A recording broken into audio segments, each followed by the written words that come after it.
너 또 불 켜놓고 잤더라? 니네 아빠 알면 어쩌려고. 내가 너 때문에 잠을 못 자. 그나마 내가 새벽에 불을 껐으니 망정이지. 제발 좀 조심해. 네 아빠 잔소리 지겹지도 않니? 느지막이 일어나 거실로 나오는 순간 엄마의 잔소리가 쉴 새도 없이 이어지더군요. 지치지도 않나 봅니다. 한 70년 살았으면 이제 아빠 눈치 그만 봐도 될 것 같은데 여전히 엄마는 아빠 눈치 보느라 하루가 모자란 사람이거든요. 때론 그런 엄마가 불쌍해 보이기까지 하지만 한편으론 답답해 보이는 것도 사실이에요. 아무리 아빠 말이 법인 집이라지만 너무 융통성이 없다고 생각했다면 그 법을 바꿀 시도라도 해야 하지 않나 싶어서요. 하긴 제가 그런 말할 처지는 아니군요. 저 역시 그런 아빠를 바꿀 생각을 하지 않고 단지 이 집에서 벗어날 궁리만 했으니까요. 그 덕에 제대로 된 인생 교훈을 얻긴 했지만 그 대가치고는 제가 겪은 고통이 너무 컸답니다. 오늘은 제가 겪었던 결혼 생활에 대해 잠시 이야기를 할까 합니다. 들으시면서 분통이 터지시더라도 내 딸 이야기겠거니 하시고 들어주시면 감사하겠습니다. 안녕하세요. 전 30이 넘어서도 엄마 아빠 집에서 살고 있는 못난 여자입니다. 결혼을 통해 잠시 이 집을 떠났다가 이혼을 하고 난 뒤 다시 부모님 집에 얹혀 살고 있어요. 다시 한번 독립을 꿈꾸며 살고 있지만 사실 그게 언제가 될지는 모르겠어요. 지금 준비하는 일이 잘 되면 가능할 것도 같은데 장담은 못하겠지만 그래서 답답하기도 해요. 제가 결혼에 실패만 하지 않았다면 하지 않아도 될 고민이니까요. 웬만하면 참고 살았어야 했지만 그러기엔 시댁 사람들이 너무 버거운 사람들이었답니다.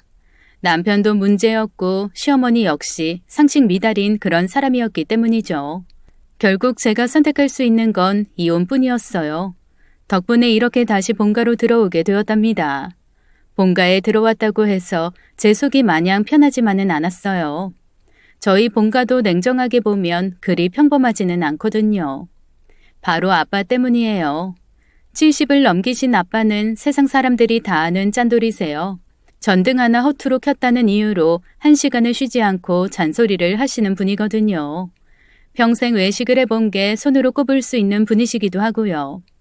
아빠의 짠돌이 행각만으로도 한 두어 시간은 이야기하고도 남을 거예요. 그나마 하나뿐인 딸이니 저는 이 정도인 겁니다. 그런 아빠랑 평생을 살아온 엄마는 제가 느끼는 것보다 100배는 더 힘드셨을 거예요. 그래도 큰 불평 없이 잘 살아주신 게 고마운 일이죠. 엄마는 괜찮아? 수건 하나로 온 가족이 이틀을 돌려 쓰는 거 아무렇지 않냐고. 찝찝해 죽겠어. 그거 하나 빤다고 수도세가 2배로 뛰는 것도 아닌데. 아끼는 게 나쁜 건 아니잖니. 좀 불편하기는 해도 못 살 것도 아니고. 그렇긴 하지만 그래도 우리가 돈이 없는 것도 아니고 한평생 그러셨으면 이젠 두 분 좀 편하게 사실 때도 됐잖아. 사람이 어디 그렇게 쉽게 변하니? 네 아빠가 저렇게 아끼고 살았으니 그나마 이 정도로 사는 거란 생각은 안 해? 그리고 아니할 말로 이 재산이 다 누구 거겠니? 우리 떠나고 나면 다 네 건데 아빠가 저렇게 악착같이 살아온 이유가 너 말고 뭐가 있겠니? 그러니 불평은 그만해. 결국 다 너 위에 그런 건데. 이 정도까지 이야기하시면 제가 더 할 말이 없어질 수밖에 없답니다. 엄마 말씀이 틀린 건 아니니까요. 배운 것 없고 가진 것 없는 집의 막내로 태어나 평생 험한 일, 굳은 일을 해오시며 악착같이 모아둔 부모님의 재산을 물려받을 사람은 결국 저밖에 없으니까요. 그러니 엄마 말이 틀린 건 아니죠. 네, 저도 감사하게 생각하고 있어요. 모르는 건 아니지만 그래도 막상 같이 살다 보면 불평이 안 나올 수가 없어서 그런 겁니다. 지금이야 나이가 좀 들었으니 그래도 이해하는 폭이 넓어져서 이 정도인 겁니다. 더 어릴 때는 정말 힘들었거든요. 남들처럼 제대로 된 장난감 하나 가지지도 못하고 외식은 꿈도 못 꾸는 삶이었으니까요. 친구들이 어디 여행을 다녀왔다는 말을 들을 때마다 아빠가 그렇게 원망스러울 수가 없었습니다. 더 힘들었던 건 저를 향한 아빠의 시대착오적 발상이었어요. 제가 엄청난 누뚱이랍니다. 아빠가 40이 넘어서 본 자식이거든요. 그러니 더 소중할 거란 점도 잘 압니다. 아무리 그래도 지금이 조선시대도 아닌데 어떻게 자식을 집 밖으로도 못 나가게 할 수가 있습니까? 전 대학을 졸업하고도 취업 전선에 나갈 수 없었습니다. 제가 취업을 할 실력이 안 돼서 그런 게 아니에요. 아빠는 여자가 밖으로 나돌면 안 된다는 그런 생각을 지닌 분이셨기 때문이에요. 그냥 잘 있다가 좋은 남자 만나서 시집이나 가라셨죠.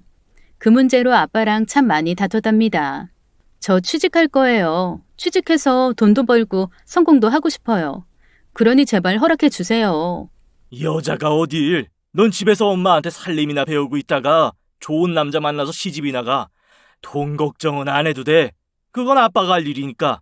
꼭 돈 때문은 아니잖아요. 지금이 조선시대도 아니고 여자도 대통령 하는 시대잖아요. 아빠 제발. 계란으로 바위를 백날 친다 한들 바위가 부서질 리는 없습니다. 아빠는 끝끝내 제 소망을 들어주시지 않으셨어요. 제가 조금 더 되바라진 그런 애였다면 가출을 했을지도 몰라요. 그러나 전 그럴 배짱도 없었답니다. 결국 그렇게 살 수밖에 없었어요.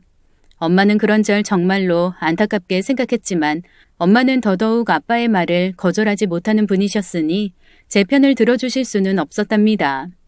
그래도 안타깝기는 하셨죠.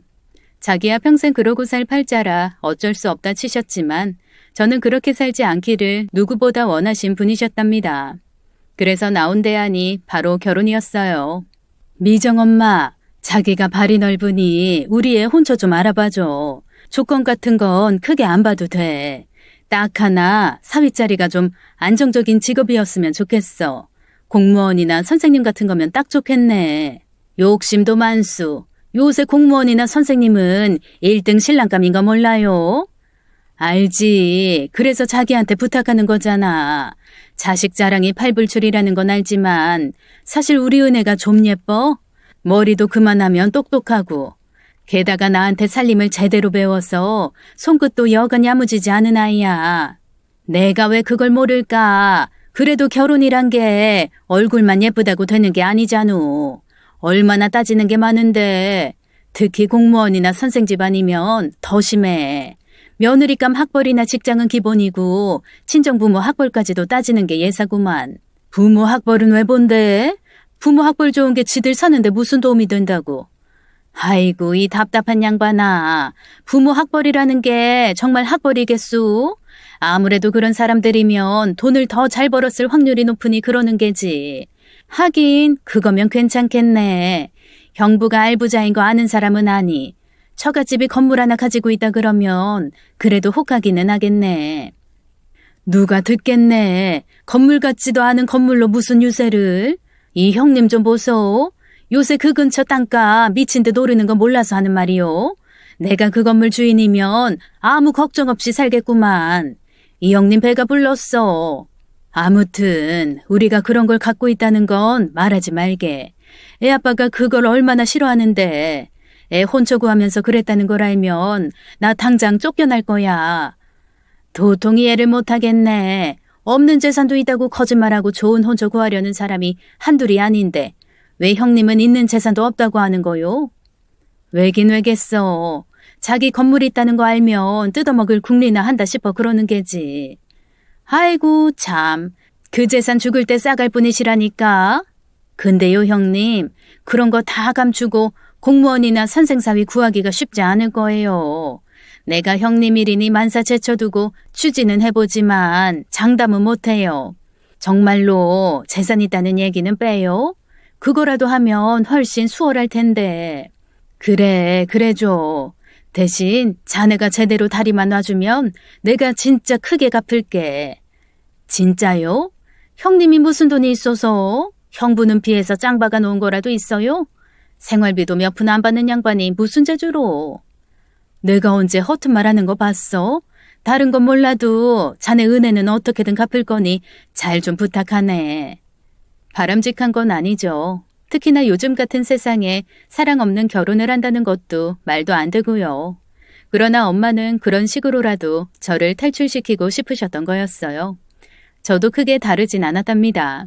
그러니 엄마의 그런 제안을 모르는 척 넘겼던 거고요.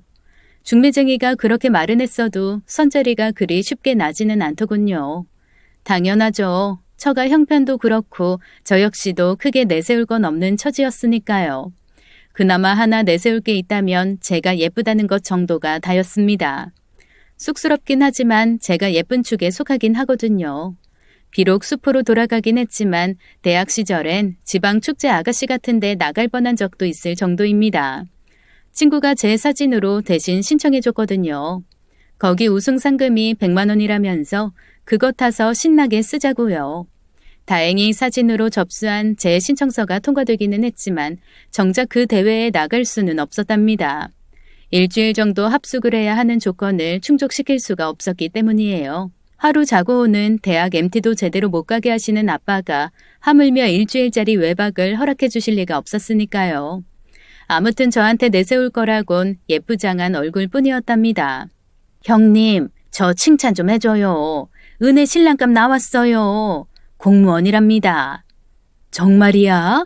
수고했네. 고마워. 내가 진짜 이 자리 알아보려고 사돈의 8촌까지 다 뒤진 것만 알아줘요. 근데 조금 걸리는 것도 있어요. 뭔데? 홀시어머니라네요. 집안도 그리 좋은 건 아니고. 그래도 공무원이잖아요. 8급 공무원이에요. 그리고 아마 결혼을 하게 되더라도 시어머니를 모시고 살아야 할 거고요. 그렇단 말이지. 딴 건 몰라도 시어머니를 모시고 사는 건 좀 그런데. 다른 자리는 없을까? 이 형님 진짜 세상 물정 모르네. 집안 좋고 분가해서 살 형편인 공무원 자리라면 사실 형님네 거들떠도 안 봐요. 내 말이 기분 상할 수도 있겠지만 사실이 그래요. 서운하게 듣지 말아요. 서운하긴. 그래도 혹시나 해서 그러는 거지. 네, 더 알아보긴 하겠지만 이 이상은 힘들 거예요. 그래서 내 그랬잖아요. 처가 재산 있는 걸로 어필하자고. 그거면 어쩌면 다른 자리 찾을 수도 있을지도 몰라요. 그건 안 된다고 몇 번을 말해. 하는 수 없지. 그 자리라도 마련해줘. 그럴게요. 근데 너무 기대는 하지 말아요. 내가 우겨서 만들긴 했는데 이야기 들어보니 그 집 할마씨가 크게 내키는 건 아닌 것 같다니까.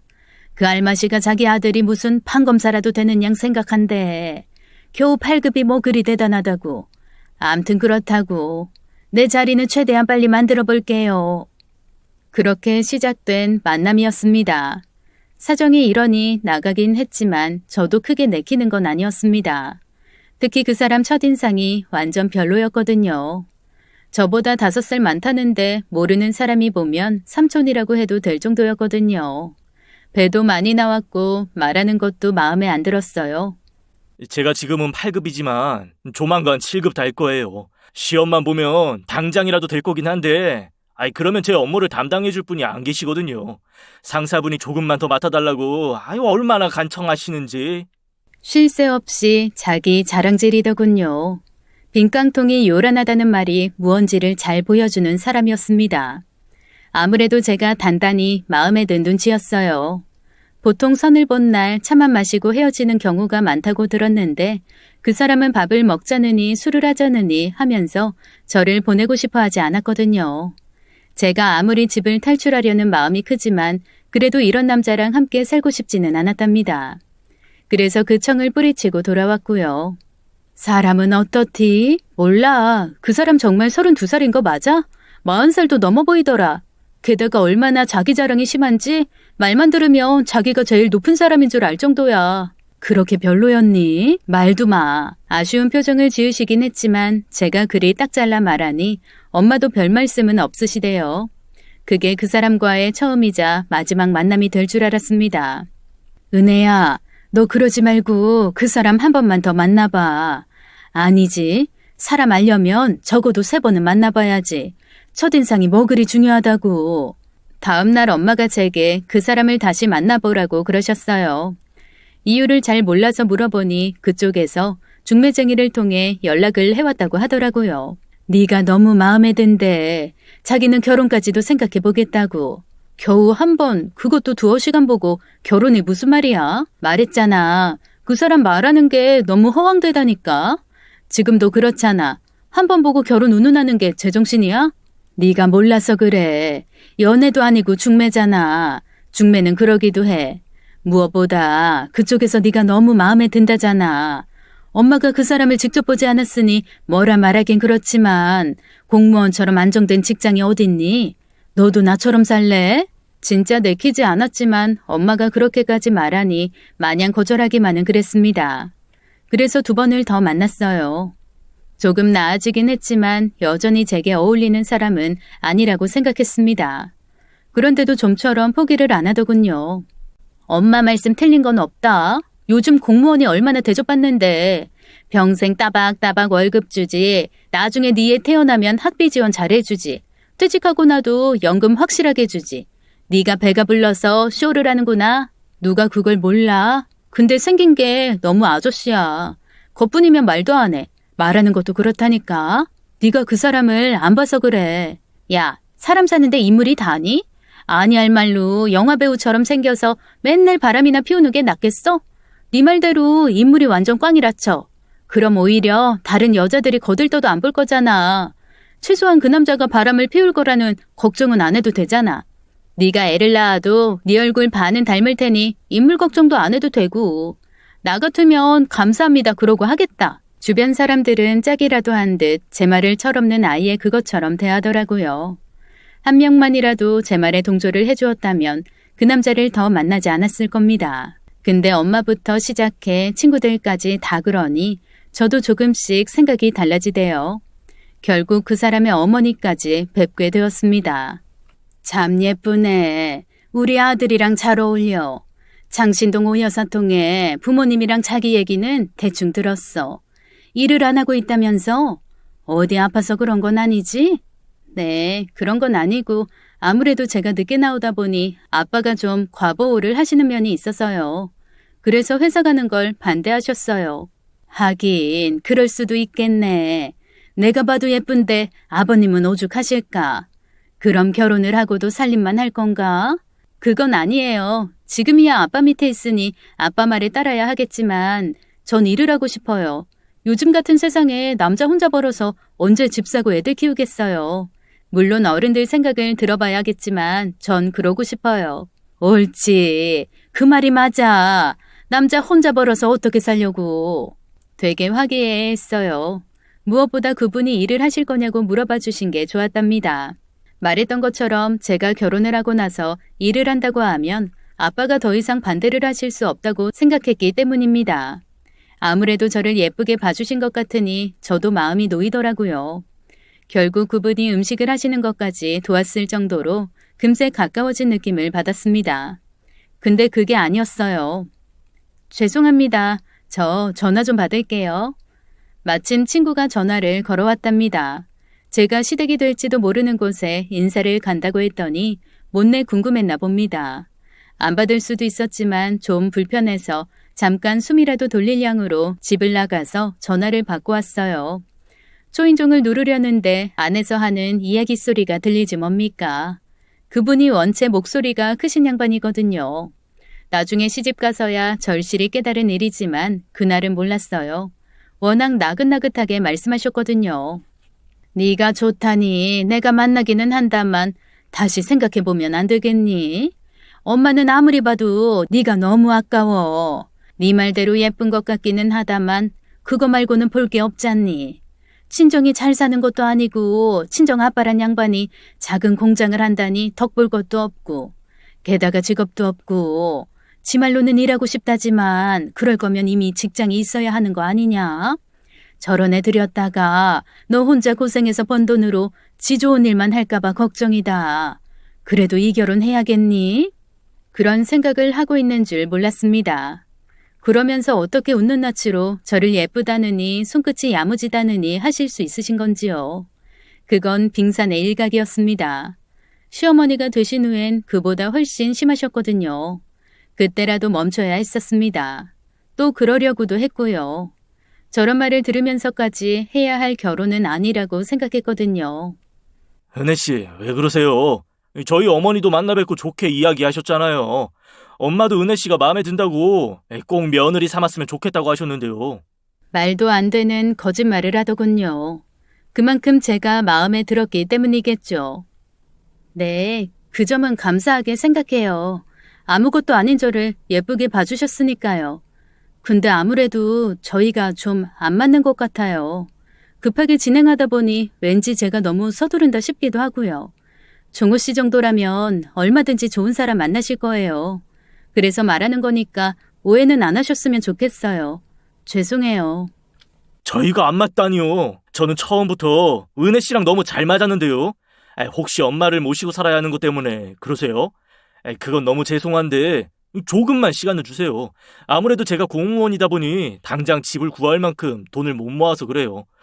근데 저희가 대출 받기가 엄청 수월하거든요. 저희가 대출 최고 등급이라서요. 일단은 엄마를 모시고 시작하겠지만 금방 독립할 수 있을 거예요. 제가 약속할게요. 그분은 제가 자기를 거절하는 이유가 어머니를 모시고 살아야 하는 것 때문이라고 생각한 모양이더군요. 물론 그게 달가운 일은 아니지만 못할 일도 아니었어요. 제가 망설인 건 그저 상황에 쫓겨하는 결혼이 행복할지가 의심스러웠기 때문이었어요. 그럼에도 냉정하게 그 사람을 끊어내지 못한 건 그 사람이 저를 너무 좋아해준다는 걸 느꼈기 때문이었답니다.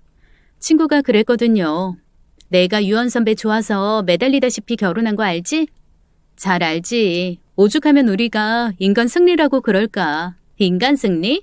내가 내 발등을 찍었지. 내가 먼저 결혼한 사람으로서 충고 한마디 할게. 나처럼 내가 사랑하는 사람과 결혼하는 것보다는 나를 사랑해주는 사람과 결혼하는 게 훨씬 나아. 무슨 말인지 잘 모르겠지. 나도 잘 몰랐어. 그러니 이 결혼을 한 거고. 근데 은혜야, 살다 보면 나를 사랑해주는 사람과 하는 게 결혼이지 싶더라. 설사 네가 그 사람을 사랑하지 않는다고 해도 말이야. 언니 말 개소리라고 생각하지 말고 잘 생각해봐. 너도 나중에 언니한테 고맙다 그럴 테니. 제가 친구한테 말했거든요. 단지 조건 때문에 큰 사랑도 못 느끼는 사람이랑 결혼하려는 게 창피하다고요. 그랬더니 친구가 그러더군요. 친구는 자기가 죽자 살자 쫓아다녀 대학 선배와 결혼했거든요. 누군가와 결혼을 하고 살아보니 그 생각이 틀렸다고 느꼈나 봐요. 그래서 저한테 그런 말을 해주지 뭡니까? 정확히는 모르겠지만 친구 말을 전혀 이해 못하는 건 아니었습니다. 결국 저는 그 남자와 결혼에 이르게 되었습니다. 잘 살아. 정서방 우리 딸 잘 부탁하네.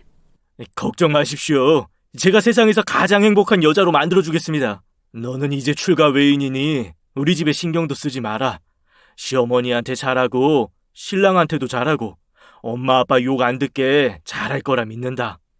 그렇게 부모님의 당부를 들으며 시집살이를 시작했습니다. 처음에는 마냥 좋았었습니다.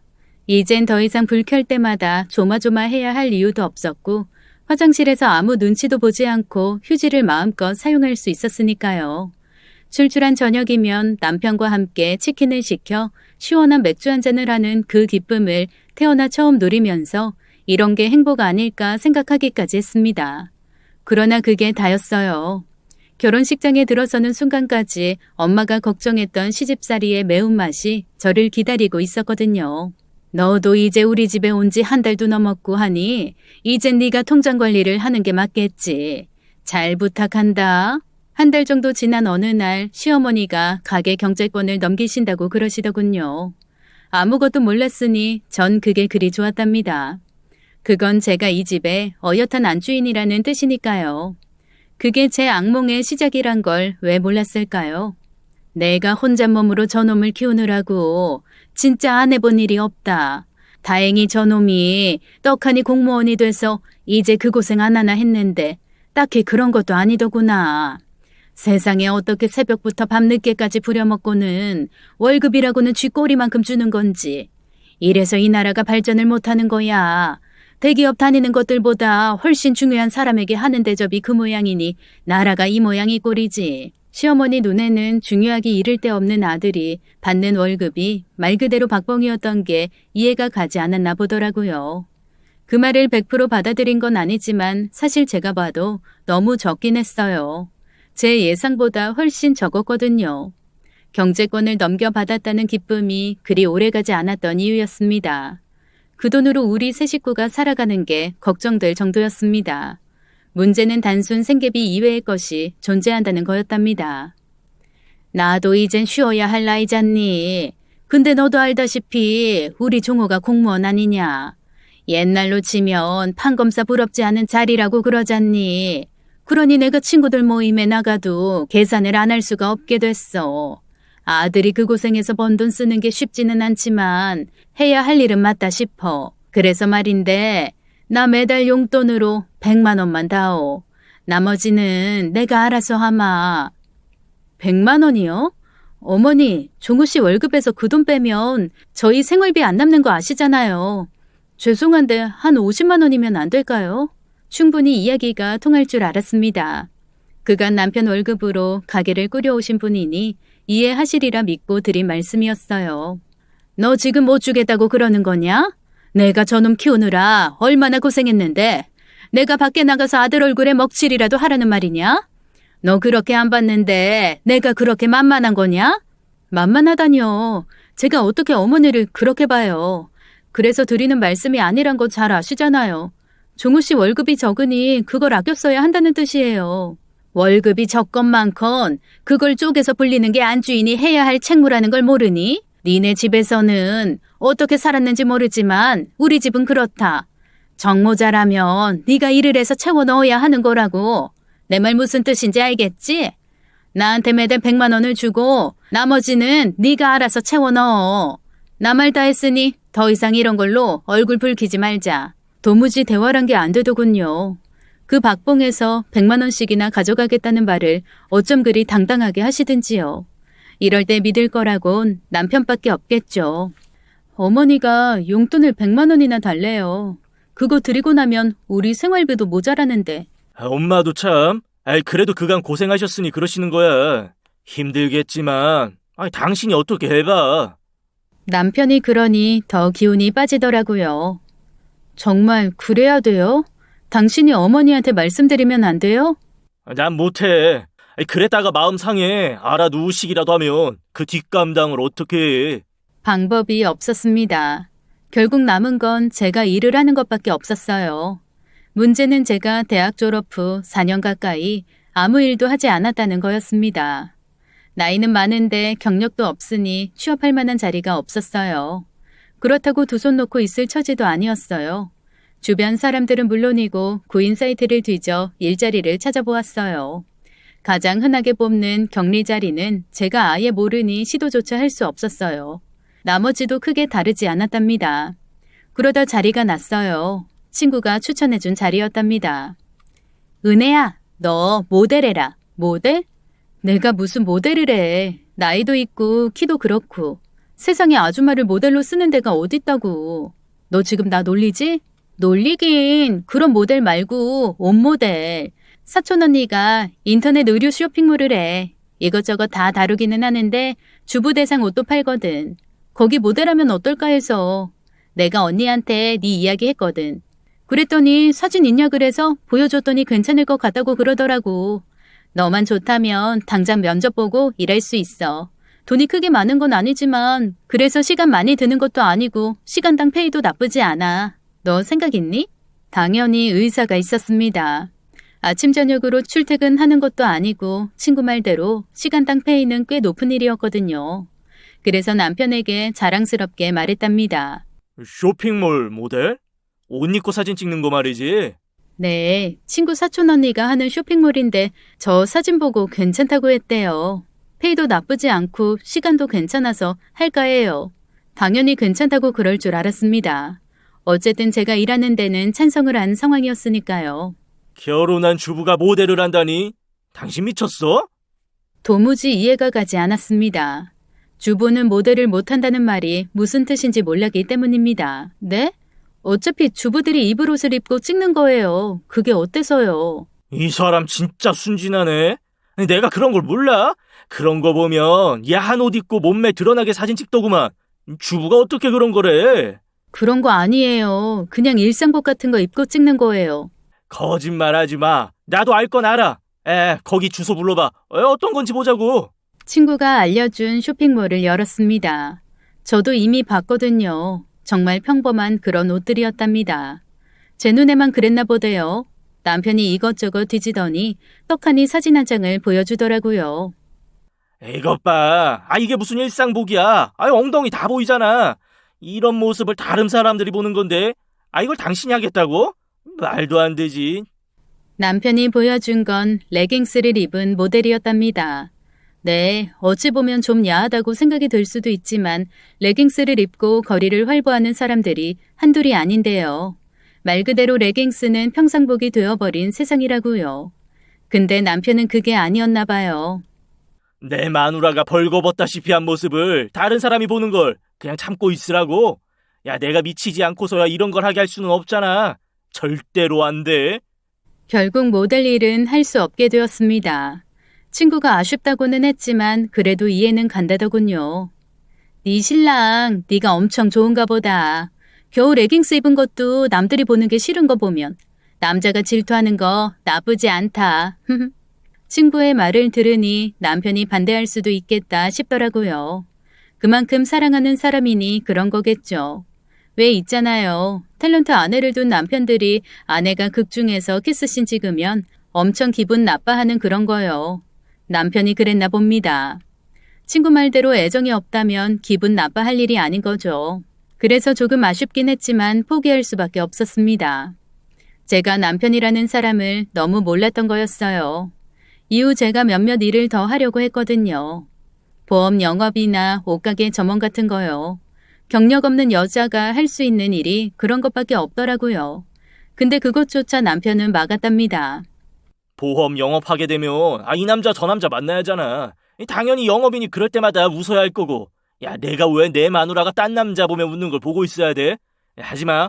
절대로 안 돼. 옷가게 점원 일을 하겠다고 했을 때도 마찬가지였습니다. 그제야 알겠더군요. 남편은 제가 자신이 아닌 남자와 만나는 상황을 참지 못하는 거였습니다. 그러고 생각해보니 남편은 저희가 야식을 시켜 먹을 때도 항상 자기가 나와서 음식을 받아왔답니다. 전 그게 저를 위해서라고 생각했는데 아니었던 거예요. 남편은 배달 온 그 남자들과 제가 접촉을 하는 것조차 참을 수 없었던 거였네요. 의부증이었습니다. 말로만 들었지 실제로 그런 사람이 있다는 걸 본 것도 놀라웠고 남편이 그랬다는 게 더 놀라웠습니다만 당장 그걸로 제게 위해를 가한 적은 없으니 그럴 수도 있다고 생각했습니다. 정도가 심하지 않다면 의부증이라기보다는 질투라고 할 수도 있으니까요. 너무 가볍게 생각했던 것이 문제였습니다. 남편의 의부증을 처음 인지했을 때 바로 대처를 했다면 상황이 악화되는 것을 충분히 막을 수도 있었을지 몰랐으니 말입니다. 그러나 그때는 그럴 수밖에 없었어요. 원체 가부장적인 아빠 밑에서 평생을 커왔으니 알게 모르게 남자의 그런 행동을 이해할 수 있다고 믿고 자란 탓이었던 거였어요. 사실 그것보다 더 시급한 문제 때문에 별 생각 없이 흘려보냈다는 말이 더 옳았습니다. 제가 일자리를 못 찾고 허송세월하는 사이 저희 가계부가 엉망진창이 되었거든요. 시어머니는 당시 말대로 매달 1일이면 빚쟁이한테서 채무를 받아가듯 꼬박꼬박 100만 원을 가져가셨거든요. 그러니 매달 적자가 날 수밖에 없었습니다. 그나마 다행인 건 남편 말대로 공무원이라 그런지 마이너스 통장의 대출액이 크다는 거였습니다. 그러니 버틸 수 있었던 거죠. 그러나 그것도 언젠가는 차게 마련이니 더 이상 이러고 있을 수만은 없었어요. 사실 제가 처음 시어머니로부터 통장을 받을 때부터 이미 마이너스였거든요. 결국 2천만 원이 한도이던 통장의 바닥이 드러나고 말았습니다. 넌 대체 살림을 어떻게 했길래 통장에 돈이 한 푼도 없는 거냐? 그래서 지금 용돈을 못 준단 말이지? 어떡하냐? 당장 오늘도 사람들 만나기로 했는데 진짜 한 푼도 없는 거냐? 이렇게 될 때까지 뭘 한 거야? 하다못해 식당이라도 나갔어야지. 그러려고 했는데 종호 씨가 안 된대요. 어머니 그거 아셨어요? 종호 씨 의부증 같아요. 얘가 점점 못하는 소리가 없다. 어디서 이상한 소리나 듣고 제 남편을 말도 안 되게 모함이나 하고 있어? 그 아이가 어때서? 못 믿겠다는 눈치시더라고요. 그래서 쇼핑몰 모델 일부터 보험 영업 등에 관한 일을 말씀드렸답니다. 당연한 거 아니냐? 세상에 어떤 남자가 자기 마누라가 야시시한 옷을 입고 온갖 사람들이 다 보는 그런데 사진을 올리라 그러겠니? 보험도 그래. 듣자하니 보험 영업한답시고 바람 피우는 여자들이 한둘이 아니라더라. 겨우 그런 걸로 뭐 의부증? 넌 왜 갈수록 날 실망시키니? 그전까지는 그래도 막말은 하지 않았던 분이셨어요. 그런데 자기한테 주기로 한 용돈을 주지 못하자 언제 그랬냐는 듯 표정이 바뀌시더니 저를 본격적으로 구박하시기 시작했답니다. 너네가 내 속옷은 따로 빨라고 했니 안 했니? 겨우 그것도 빨기 싫어서 세탁기를 돌린다니. 왜? 내 속옷이니 나처럼 더럽고 냄새라도 나서 그러는 게냐? 어머니, 무슨 말씀을 그렇게 하세요? 제가 안 빨려고 한 게 아니라 어쩌다 보니 세탁기에 딸려 들어간 거예요. 너 지금 내가 이랬다고 눈 동그랗게 뜨고 화내는 거냐? 겨우 속옷 빨래도 이런데 더 큰 거 시켰으면 아예 때렸겠다. 어머니, 제가 어떻게 그래요? 잘못했어요. 화 푸세요. 됐다. 어디서 저런 게 들어와가지고. 그렇게 화를 내시면서 집을 나가시지 뭡니까? 뭐든 처음이 어렵지 그 다음부터는 별거 아니란 말이 딱 시어머니를 두고 하는 말이었어요. 그전까지는 그래도 불쾌한 기색이 전부셨지만 한번 막말을 입에 담으신 후로는 수시로 그러셨거든요. 그래도 욕설까지 하실 줄은 몰랐어요. 너 시애미 말이 말 같지 않냐? 오늘 초복이라 삼계탕 먹자 그랬냐 안 그랬냐? 안 그래도 요새 종호가 일이 많아서 애가 꼴이 말이 아니어서 더 신경 쓰라 그랬는데 어제 분명히 얘기했는데 그새 그걸 까먹은 건 아닐 테고. 왜 너는 지져라 나는 모른다 그거냐? 시애미가 아니라 강아지라고 생각한 거지. 어머니, 그게 아니고 오늘 복이라 닭이 너무 비싸서요. 이번 달 생활비 떨어져서 더 여력이 없어요. 그이 월급 나오면 해드릴게요. 호라, 너 지금 나 용돈 줘서 생활비 없다고 시위하는 거구나? 내가 미친 것이지. 자식들 먹을 거리도 없는데 그것도 모르고 용돈이나 다 쓰는 싼것이로구나. 내가 죽어야지. 그래야 니들이 잘 먹고 잘 살지. 어머니, 말씀을 왜 그렇게 하세요? 제가 언제 어머니 용돈 때문에 그랬다고. 얘 눈 크게 뜬 거 봐라. 어디서 못 빼먹은 티를 내? 왜? 치게? 쳐봐라. 그래 이거사 어디 쳐봐. 도무지 이해가 가지 않는 상황이었답니다. 제가 뭐라고 했다고 며느리를 보고 이것저것 한답니까? 아무리 시어머니라 해도 이런 건 봐줄 일이 아니라고 생각했어요. 그래서 한바탕 하겠다고 마음먹은 순간 남편이 퇴근을 하고 들어왔답니다. 남편을 본 시어머니가 생쇼를 하시더군요. 아이고 나 죽소. 저것이 시애미를 치네. 아이고. 앞뒤 사정 모르는 사람이 보았다면 그 상황은 영락없이 제가 시어머니를 때린 것이었답니다. 그래도 남편은 그래선 안 되는 일이었어요. 일단 사정을 들어보고 편을 들더라도 들어야 했으니까요.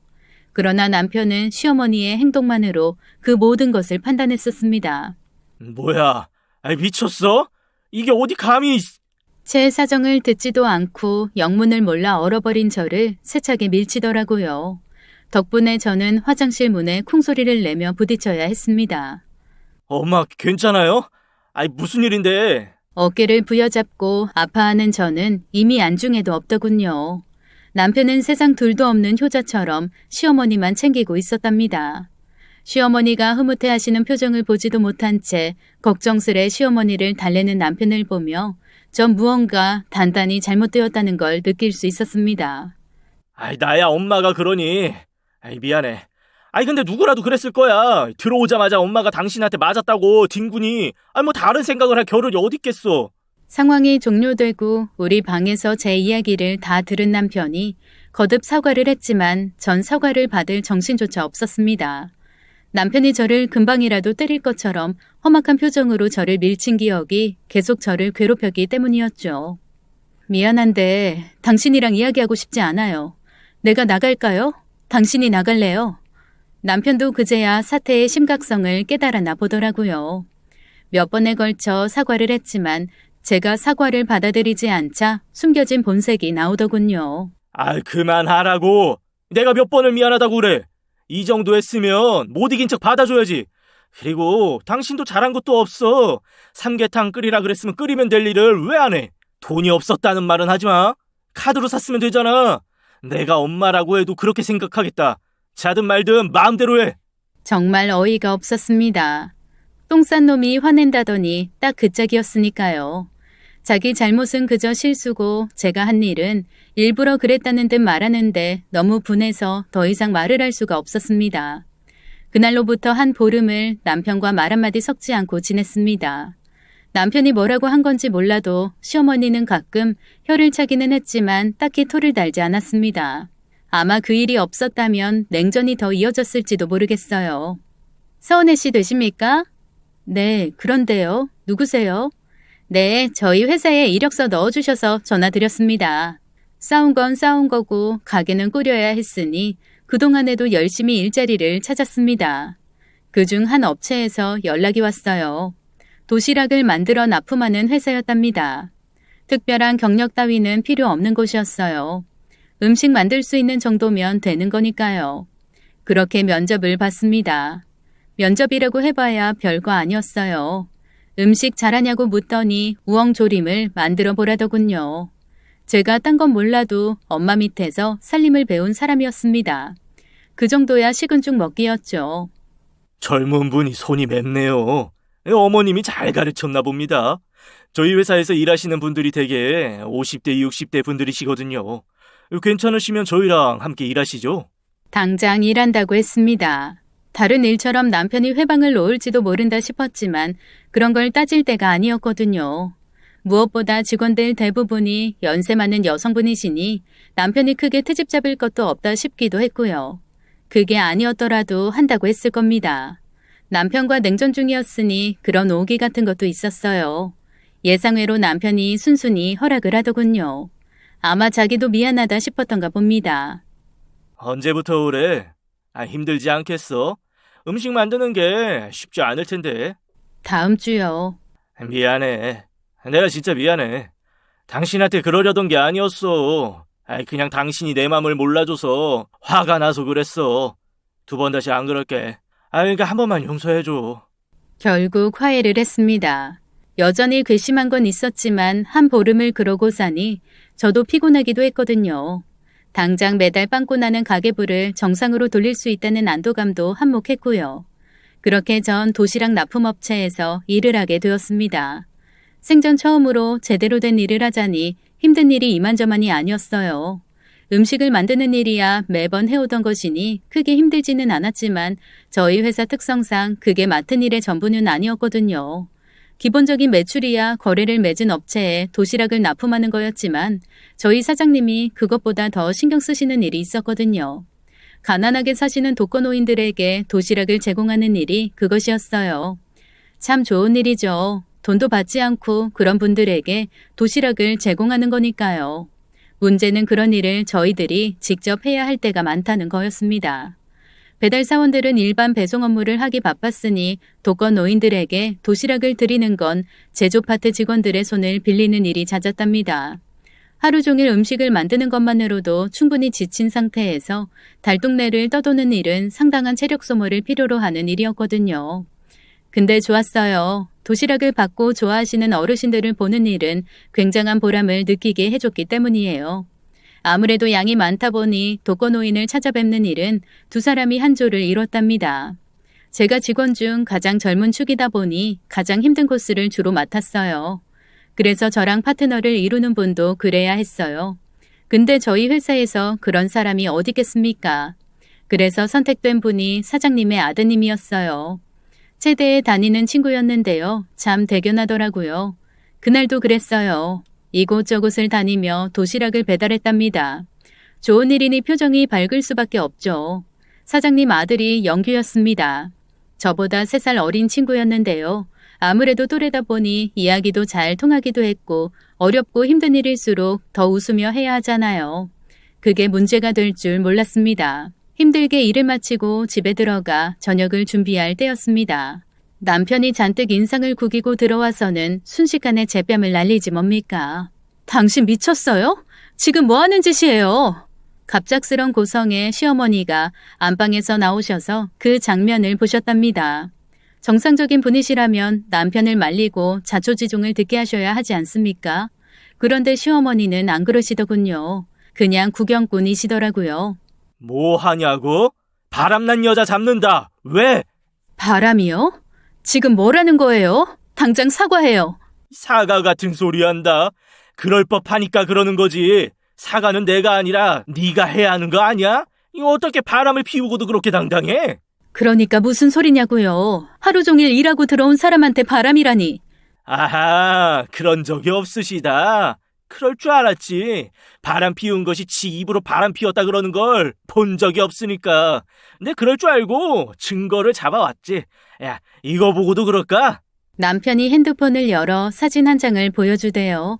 몇 시간 전에 제가 영규랑 도시락을 배달하던 모습이었어요. 남편이 어떻게 이 사진을 찍었는지 잠깐 궁금했지만 그런 걸 생각하기엔 상황이 너무 급박했어요. 옆에서 구경꾼 노릇을 하던 시어머니가 그 사진을 보면서 말을 거들었거든요.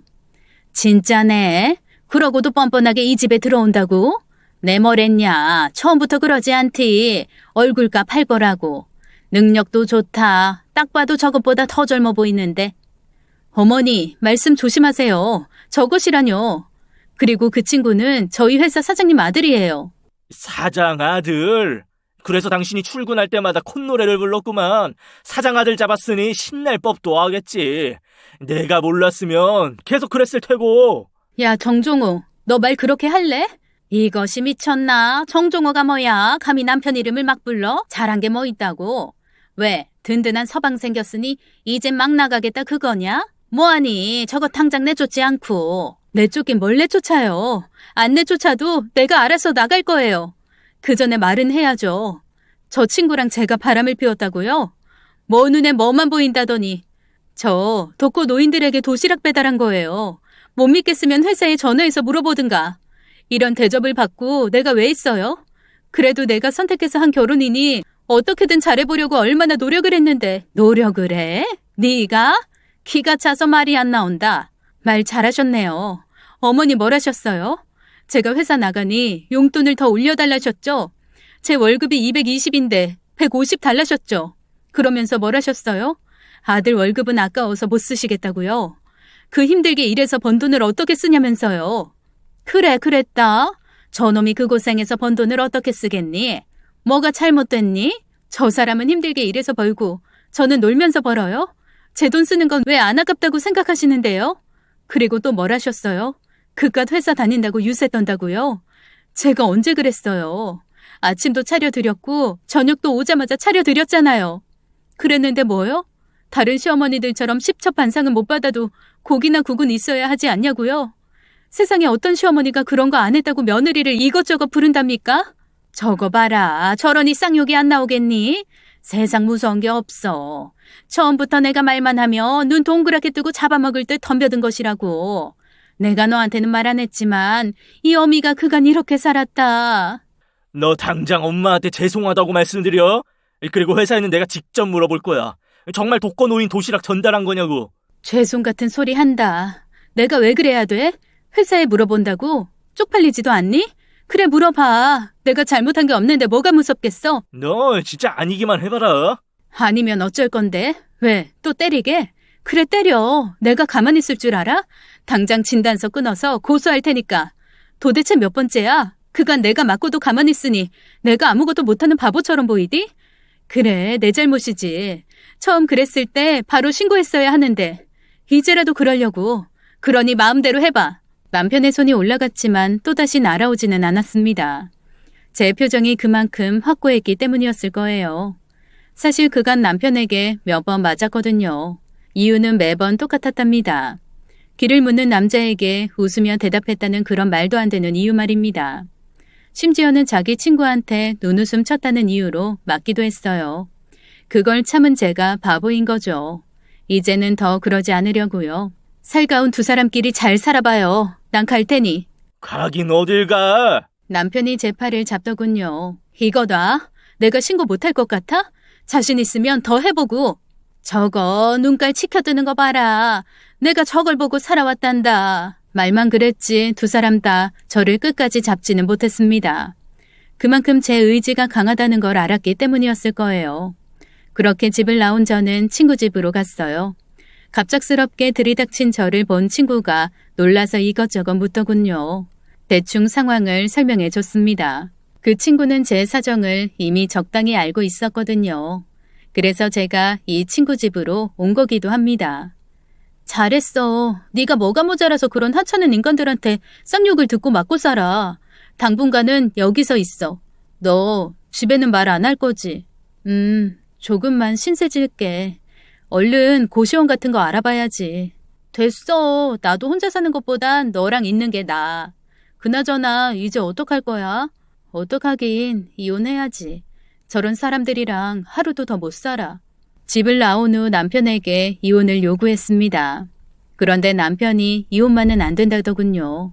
자기 진급이 코앞인데 괜히 이런 일로 흠집을 남길 수 없다나요? 끝까지 이기적인 인간이었습니다. 이런 인간을 남편이라고 믿고 의지할 생각을 한 제가 너무도 바보같이 느껴질 정도였어요.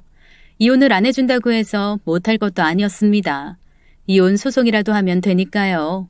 하늘이 도운 건지 그럴 필요가 없어졌습니다. 이혼 소송까지 가지 않고서도 이혼을 할 수 있게 되었거든요.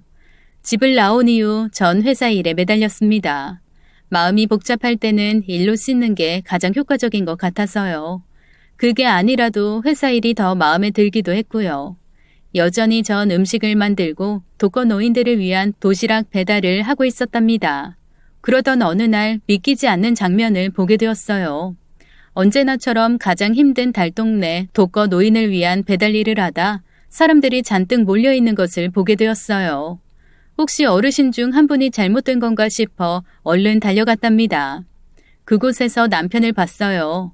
새파랗게 질린 얼굴로 굳어있더군요. 남편의 주위로 119 구급대원들이 있었고 구급대원들은 바닥에 축 늘어진 사람에게 심폐소생술을 시행하지 뭡니까? 아무래도 남편과 함께 온 일행이지 싶었어요. 남편이 구청에서 담당하는 일 중 하나가 기초수급자 관리였거든요. 자세히 물어보진 않았지만 지난번 영규와 함께 있는 제 모습을 사진으로 찍은 것도 그러던 중에 한 것일 확률이 커요.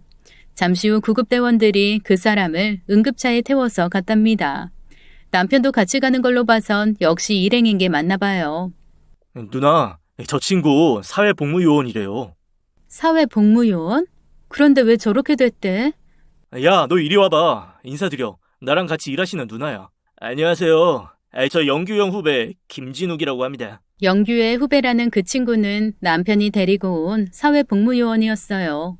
그 친구가 들려준 말은 너무도 놀라운 거였어요. 정주무관님. 아까 같이 타고 가신 분이 정주무관님이세요. 그렇게 부르기도 아까운 강아지 놈이죠. 뭐 아무튼 정주무관님이 때려서 그런 거예요. 평소에도 우리 요원들한테 막 하기로 유명하지만 최근에는 더해요. 안 좋은 일이 있었는지 매일 저기압이었거든요. 그래도 이 정도는 아니었는데 오늘은 사람이 눈이 돌아간 것처럼 보이더라고요. 제가 말렸는데 그게 안 되더라고요. 오늘 기초수급자들에게 쌀과 김치를 가져다 주어야 했답니다. 당연히 남편의 일인데 자기가 힘드니 사회복무요원들을 부려먹었대요. 근데 아까 실려간 요원이 천식이 있었대요. 평지에서도 숨이 찰 사람이니 당연히 이런 달동네에선 더하겠죠. 여느 때처럼 숨이 찼는데 깜빡 잊고 차에 천식 호흡기를 두고 온 걸 알았대요. 당연히 가지고 오겠다고 했답니다. 근데 남편이 안 된다고 했대요. 꾀부리지 말라며 뭐라 한 거죠. 이대로 있다간 큰일 나겠다 싶었던 요원이 남편의 만류를 무시하고 차로 가려는데 남편이 그걸 보고 뒤집어졌답니다. 하찮은 새끼 주제에 자기 말 안 듣는다면서요. 그래도 뿌리치고 가려 하자 남편이 그 사람 가슴을 발로 찼답니다. 갑작스런 충격에 그 사람이 기절했는데도 남편은 쇼를 한다며 더 난리를 부렸대요. 진짜로 쓰러진 건데 말입니다. 한참 그렇게 있으니 비로소 사태를 알아챈 주변 사람들이 119에 신고를 한 거였어요. 그 새끼 이번에 제대로 벌 받아야 해요. 진짜 나쁜 인간이거든요. 매번 우리한테 모욕 주고 갑질하고 그것도 모자라 때린 적도 한두 번이 아니에요. 다들 불만은 많았지만 이것도 군대니 그냥 조용히 지나치자 싶었는데 이번은 안 되겠어요. 안 그래도 광호 형이 벼르고 있었거든요. 아까 실려간 형이요. 다들 괴롭힘을 많이 당했지만 그중에서도 광호 형이 제일 많이 시달렸어요. 형이 서울대 다닌다고 유독 안 입고 다 그랬거든요. 그래서 광호 형이 벼르고 있었어요. 저희가 참으라 그랬는데 더 그러면 후임들이 괴로울 거라면서 자기가 총대를 매겠다 그랬는데 하필 이런 일이 났네요. 주무관 새끼 이번엔 진짜 빼도 박도 못하게 될 거예요. 저 먼저 가볼게요. 형 괜찮은지 봐야 해서요. 그렇게 요원이 사라졌습니다. 난리가 났습니다. 남편이 사람을 잘못 건드린 거였어요. 남편에게 맞아 쓰러진 그 친구 집안이 만만한 곳이 아니었답니다. 부친이 대기업 이사라는데 절대로 용서 못한다고 했다는군요. 남편은 당연히 자기 밥줄이 걸렸으니 안 그랬다고 발뺌을 했지만 이미 본 사람도 많았고 다른 사회복무요원들도 남편의 평소 만행을 증언하겠다고 앞다투어 나서기까지 했습니다. 다 뿌린 대로 거둔 셈이죠. 그래도 발뺌을 했지만 결정적인 증거가 더해지니 빼도 박도 못하게 되었답니다. 맞았던 그 친구, 광호라는 친구가 몸에 바디캠을 차고 있었대요. 평소 남편의 악행을 보다 못한 그 친구가 증거를 잡겠다면서 몸에 달고 다니며 영상을 찍을 수 있는 바디캠을 달고 있었거든요. 거기에 남편이 저지른 만행이 고스란히 담긴 거죠. 대기업 이사라는 자리가 어디 만만하겠습니까? 자식이 그런 꼴을 당했으니 자기가 아는 온갖 연주를 통해 사건을 확대시켰고 결국 남편은 재판에 넘어가 특수상해죄로 징역 2년의 실형을 받게 되었습니다. 당연히 파면이라는 벌도 함께였죠. 그 잘난 공무원이라는 직함이 그렇게 날아가 버렸답니다. 사태가 그렇게 되자 시어머니가 변호사들을 찾아가 자식의 형량을 줄일 방법을 찾았지만 워낙 증거가 명확하고 남편을 안 좋게 본 다른 사람들도 모른 채 하니 어쩔 수가 없었답니다. 따지고 보면 그 덕을 가장 많이 본 사람이 저였네요. 친정 부모님들도 그 사건을 아시게 되면서 딸인 제가 겪은 고난도 아시게 되셨거든요. 당연히 이혼에 대해서 아무 말씀도 없으셨답니다. 결국 저는 소정의 위자료를 받고 남편과 시어머니라는 그 사람들과의 악연을 끊어낼 수 있었습니다. 지금은 본가에서 인터넷 쇼핑몰을 준비하며 새로운 삶을 계획하고 있답니다. 여전히 불 꺼라 휴지 아껴 쓰라는 잔소리를 감수해야 하는 형편이지만 그래도 괜찮습니다. 이젠 적어도 말도 안 되는 쌍욕을 들어야 하는 일은 없으니까요. 오늘의 이야기 잘 들어보셨나요? 폭력의 의부증까지. 외모만큼이나 성격도 참 못난 사람이네요. 사람은 뿌린 대로 거둔다고 하죠. 남편분이 악행을 뿌린 게 결국엔 본인에게 모두 돌아간 모양입니다. 도시락 배달이라는 선행을 하고 계신 사연자분은 앞으로는 좋은 일만 가득가득하시길 바랄게요. 오늘의 이야기는 여기까지였습니다. 저희는 다음 사연으로 돌아올게요.